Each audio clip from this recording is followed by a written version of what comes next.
લક્ષ્ય ન્યૂઝ, એક નજર, એક લક્ષ્ય. ધ્રાંગધ્રા આર્મી કેમ્પમાં માજી સૈનિકનું સંમેલન યોજાયું. માજી સૈનિકના સંમેલનમાં ધ્રાંગધ્રા આર્મી કેમ્પમાં અધિકારી રહ્યા ઉપસ્થિત.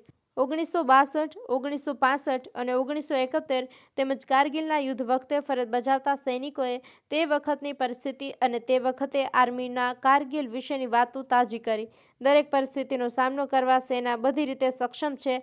સુરેન્દ્રનગર જિલ્લાના ધ્રાંગધ્રામાં આવેલા આર્મી કેમ્પમાં ધ્રાંગધ્રા આર્મી સ્ટેશન દ્વારા માજી સૈનિકોનું સંમેલન યોજવામાં આવ્યું હતું, જેમાં જિલ્લામાંથી વધુ 500થી વધુ માજી સૈનિકો હાજર રહ્યા હતા. આ સંમેલન યોજવાનો મુખ્ય હેતુ માજી સૈનિકો સાથે મળીને તેમની સમસ્યાઓને જાણી તેને દૂર કરી શકીએ છીએ. માજી સૈનિકોનું યોગદાન પણ આર્મીમાં ઘણું બધું છે, માટે તેમને કોઈ પણ જાતની સમસ્યા જેવી કે આરોગ્ય, પેન્શન, કેન્ટીન તેમજ સરકાર દ્વારા આવતી વિવિધ યોજનાઓનો પણ લાભ મળી રહે તે માટે આ સંમેલન કરવાનો મુખ્ય હેતુ છે. ધ્રાંગધ્રા આર્મી કેમ્પ દ્વારા આવા સંમેલનો કરવામાં આવે છે. આ કાર્યક્રમમાં આર્મીના બ્રિગેડિયર યોગેન્દ્ર ચૌધરી તેમજ આર્મી કેમ્પના અધિકારીઓ, જવાનો અને માજી સૈનિકો મોટી સંખ્યામાં હાજર રહ્યા હતા. આ કાર્યક્રમમાં આવેલા માજી સૈનિકો દ્વારા કેન્દ્ર સરકાર દ્વારા શરૂ કરવામાં આવેલા વન રેન્ક વન પેન્શન યોજનામાંથી માજી સૈનિકોને માસિક 3000 જેટલો પેન્શનમાં વધારો થયો છે, જેનાથી તેમને આર્થિક ઘણો ફાયદો થયો છે. જ્યારે બ્રિગેડિયર યોગેન્દ્ર જણાવ્યું હતું કે આર્મીમાં તમારું યોગદાન ઘણું છે અને તમારા માટે પણ અમારે કામ કરવું પડે છે. આર્મી તમારા કામ કરવાના પૂરા પ્રયત્ન કરશે.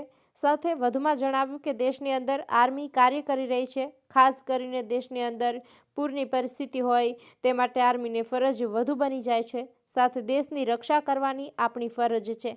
આજે આર્મીના માજી સૈનિકોને મળીને ખૂબ જ ગર્વ છે, જે અમારા મોટા ભાઈ સમાન છે.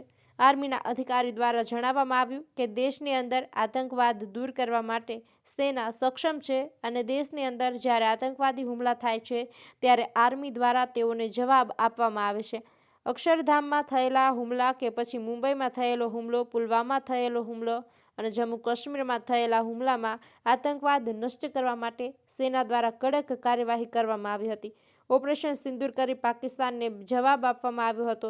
કાર્યક્રમમાં માજી સૈનિકો, જે લોકો પાકિસ્તાન કે બાંગ્લાદેશ સામેના યુદ્ધ વખતે ફરજ બજાવતા હતા, તે જવાનો તેમજ વીર નારીઓને પણ સન્માન કરી પ્રોત્સાહિત કરવામાં આવ્યા હતા. બ્રિજેશ ત્રિવેદી, સુરેન્દ્રનગર. મારું નામ અજયસિંહ એલ ચાવડા. ધ્રાંગધ્રા ખાતે માજી સૈનિક રેલીનું આયોજન અહીંયા ધ્રાંગધ્રા સ્ટેશન દ્વારા કરવામાં આવ્યું હતું. એમાં જે 65ની, 71ની, કારગિલ અને જે હમણાં સિંદૂર વોરમાં જે ભાગ લીધા એવા બધા સૈનિકોનું સન્માન કરવામાં આવ્યું. અને કમાન્ડર સાહેબે બધાને જે કંઈ અહીંના કે ફેસિલિટીને લગતા જે કંઈ પ્રોબ્લેમ છે એ બધાનું સોલ્યુશન કરવા અને સહકાર આપવા પૂરેપૂરી ખાતરી અને બધાને માન સન્માન અને અહીંયા બડાખાના બધાનો પ્રોગ્રામ, બધાને જમવાનો અને બધી મેડિકલ ફેસિલિટી આ તે બધું અહીંયા રાખેલ છે અને બધાને ખૂબ જ અહીંયા આનંદ આવેલ છે. મારું નામ દવે વિપુલ કુમાર, ગુજરાત માજી સૈનિક સંગઠન, સુરેન્દ્રનગર જિલ્લો.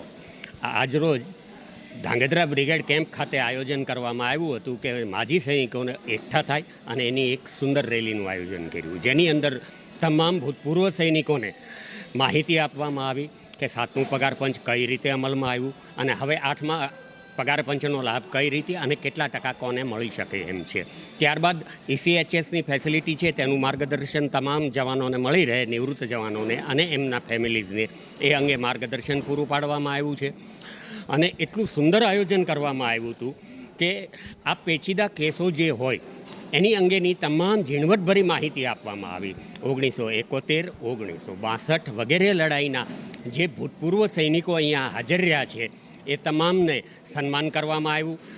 વન રેન્ક વન પેન્શન વિશે જે એની અંદર અલગ અલગ પ્રકારની સર્વિસ રેન્ક અને અલગ અલગ ગ્રુપો છે જે અંગેની સંપૂર્ણ માહિતી આપવામાં આવી અને કોનું કેટલું પેન્શન કઈ રીતે બાંધવામાં આવ્યું છે જે અંગે અમુક જગ્યાએ અસંતોષ હતો, જેના સંતોષકારક જવાબો આપવામાં આવ્યા અને તેની સંપૂર્ણ માહિતી ઝીણવટભરી ટેબલ વાઇઝ આપવામાં આવી હતી. અને સંપૂર્ણ માન સન્માન સાથે આ રેલીનું આયોજન કરવામાં આવ્યું છે, જેના અમે. મારું નામ ઓડેવિયા BH, x corporeal, Indian air force. આજરોજ ધ્રાંગધ્રા આર્મી કેમ્પ દ્વારા અમે માજી સૈનિકોને આમંત્રિત કરી એક રેલીનું આયોજન કરવામાં આવ્યું હતું, જેમાં 1965, 1971, ઓપરેશન કારગિલ, ઓપરેશન સિંદૂર, એમાં જે કાંઈ એચઆઈએબલ કાર્યો કર્યા હોય એને આમંત્રિત કરી અને બહુમાન કર્યું. કમાન્ડર સાહેબે બહુમાન કર્યું. અને આનાથી શું થાય કે અમારી સાથે સાથે બધા એક્સ સર્વિસમેનોને આમંત્રિત કર્યા હતા. આનાથી શું થાય કે ફૌજના મોરાલ બૂસ્ટઅપ થાય અને સારી સેવાઓ આપી શકે. આભાર.